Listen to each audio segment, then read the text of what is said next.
Hello Aquarius, and welcome to my channel, Siriana Tarot. This is going to be a reading for Sun, Moon, Venus, and Rising signs in Aquarius for the new moon in Scorpio. As many of you guys may know, the new moon in Scorpio is on October 27th, and this reading will be from the period of the new moon in Scorpio, October 27th, until the new moon in Sagittarius, November 26th.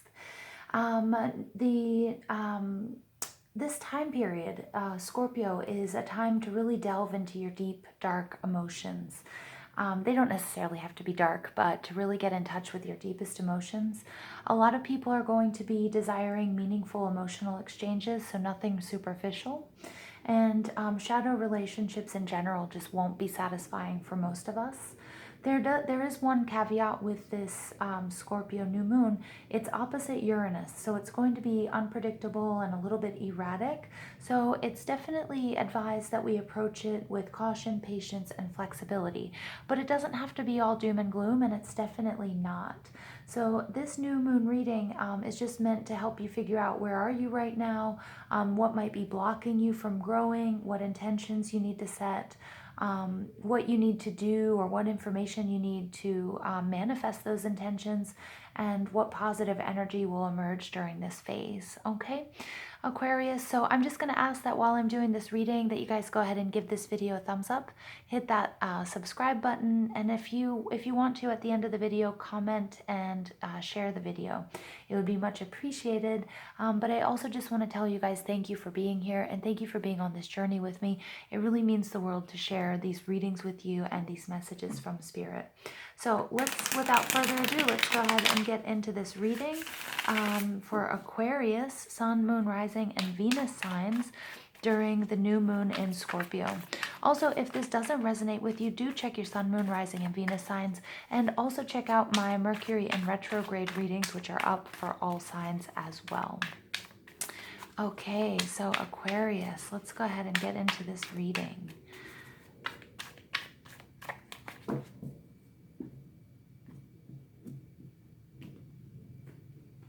Okay, the first card out is where are you right now in your life?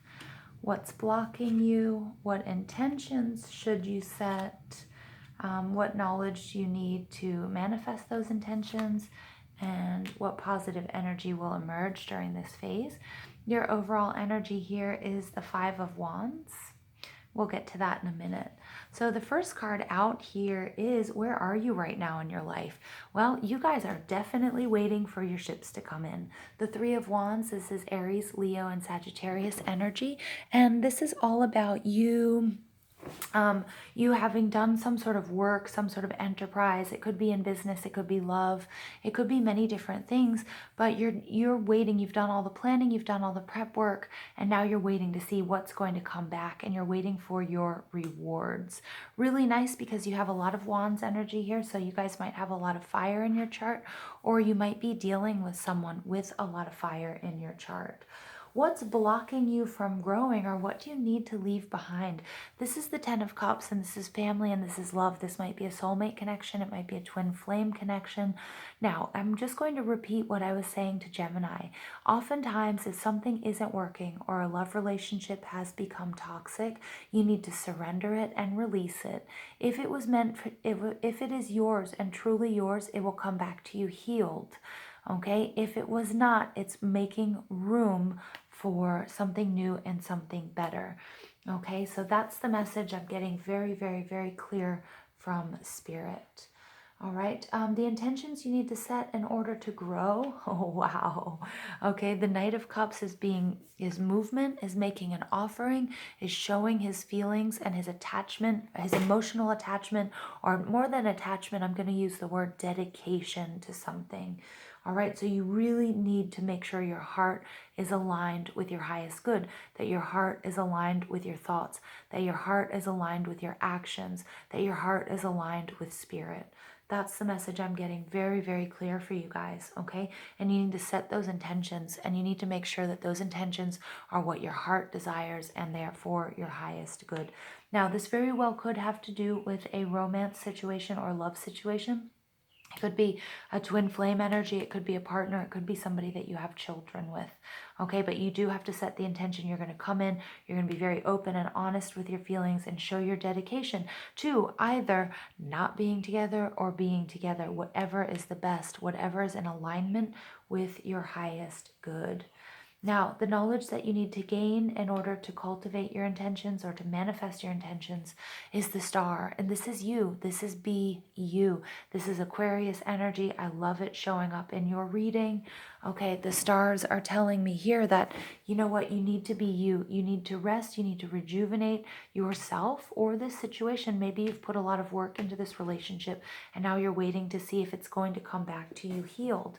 Okay, and maybe you need to make some sort of offering or some sort of show of love. Again, it might not have to do with love. It might have to do with separation. Only you guys will know. But the stars card is to keep up, maintain hope. Make sure you're doing all of the healing that's necessary during this period. And then also follow your inner guide. And exactly what I was saying, make sure that your heart and your head, everything is aligned with your highest good so that you can reap those benefits, okay? Now, what positive energy will emerge during this phase is the Knave of Swords. And the Knave of Swords is all about a learning experience. When I did my Mercury retrograde readings, it was all about how can you turn some of this funky energy into a learning experience. And I get that this Scorpio period overlapping with Mercury retrograde, you should definitely check out your Sun, Moon, Rising, and Venus signs that I did for Mercury retrograde. But ultimately, this is going to be a huge learning experience. You're going to learn something new. You're going to go back to beginner mind, and you're going to be very, very open to communication, communicating what you've learned, what you've healed, how you've dealt with it. Now, the overall energy here for you is the Five of Wands, and this is more fire energy. So again, you might be dealing with a fire energy sign person, or you might have that in your chart. Okay, but the Five of Wands is all about competition. It's all about kind of learning the ropes. It's kind of about flexing your muscles. So again, during this period, I'm not getting that there are some like huge major changes. It's really important to stay optimistic, to go inward and make sure that your heart and your head is all aligned with the divine or your highest good. Okay, you need to communicate very clearly, although there can be miscommunications coming up in Mercury retrograde. So that's overlapping with this Scorpio season. So you do want to be very careful. Emotions are going to run very, very high. But also I'm getting this message that, even though you want to flex your muscles, and things might not be easy. You might be feeling like, when is this going to let up? I just keep getting peppered back and forth. But it's also, this is a waiting period, okay? So don't take too much action. Make sure that you're healing and rejuvenating as well. Okay, Aquarius, so please give us other messages for Aquarius during this new moon and Scorpio period. What other messages do you have for Aquarius in this new moon and Scorpio period? And I'm just going to pull 4 oracle cards and read them after they've all come out. I love this 11 card because it's like this 1111. It's that soulmate card. You might be dealing with a soulmate here. Okay, it may be a soulmate or a twin flame relationship if this is resonating with you as far as romance and love is concerned. Okay.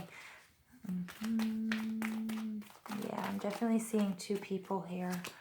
Okay, I'm definitely seeing a lot of 2s here. So this is definitely some sort of union, you guys, or some sort of partnership. Now, the first card out that popped out is cornucopia, so there's a lot of abundance here.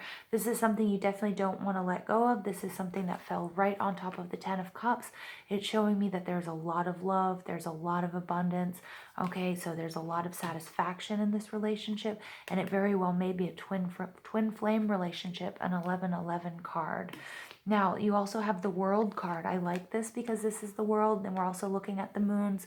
So we have the new moon in Scorpio, so you might see a lot of change and a lot of these intentions and wishes coming to fruition during the full moon. Okay, which will come in about 2 weeks. And then, as we go into the waning moon and then the dark moon. So wait for this whole moon cycle, okay? Because there's the World card and you're coming up onto something really big, a giant change, something you've been working on. Okay, this love, this relationship, whatever this love is, again, it doesn't have to be it doesn't have to be romantic, although it's kind of pushing towards it. I get you've been working really hard. You've been, I think you've been working day and night rigorously. You've been doing the mental exercises, the physical exercises that you need to do, and you're very passionate about bringing about this abundance and this up leveling, and this change in this love relationship. But you're also waiting. You might feel like you're on a plateau here, and you're like, okay, well, when is this going to happen? Because I've been doing everything. I get that you really, really, really want that action. Okay. And again, I've got the black horse and the white horse. I love this because it's kind of like the Chariot card, when the Chariot has a black horse and a white horse and they're trying to get them to align to move in the right, in the same direction. And I get that, this relationship or these two ideas or this project, but I'm getting more than anything, Aquarius, it may speak to you in a love relationship. It's this rest period, where you're not, they're not working, they're not attached to the Chariot. But they just kind of want to run around with each other and kind of be a little bit free, which would make sense because that's very air energy. That's very Aquarius energy for you. But there are two people and they are kind of naturally, one is following the other, one is sort of mirroring the other, and they're about to just sort of take off running.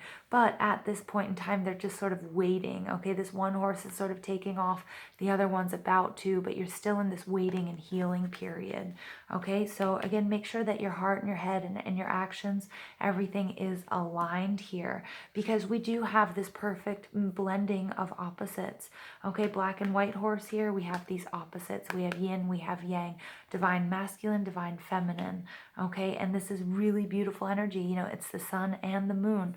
So it's talking about this whole Scorpio period, this whole cycle, but there's some really amazing things happening here. There's a lot of abundance. There's a lot of love. There's a whole new cycle that's going to come through. And I get that also Scorpio is a time of transformation. So Aquarius, you're going to see how this relationship or this partnership, again, if it doesn't resonate with you as a twin flame or soulmate relationship, it may be your relationship to the divine or with your higher self. Okay, so take it how it resonates and don't try to force anything. Okay. But there's definitely, I love this World card because it's the end of a cycle and the beginning of something new and super beautiful.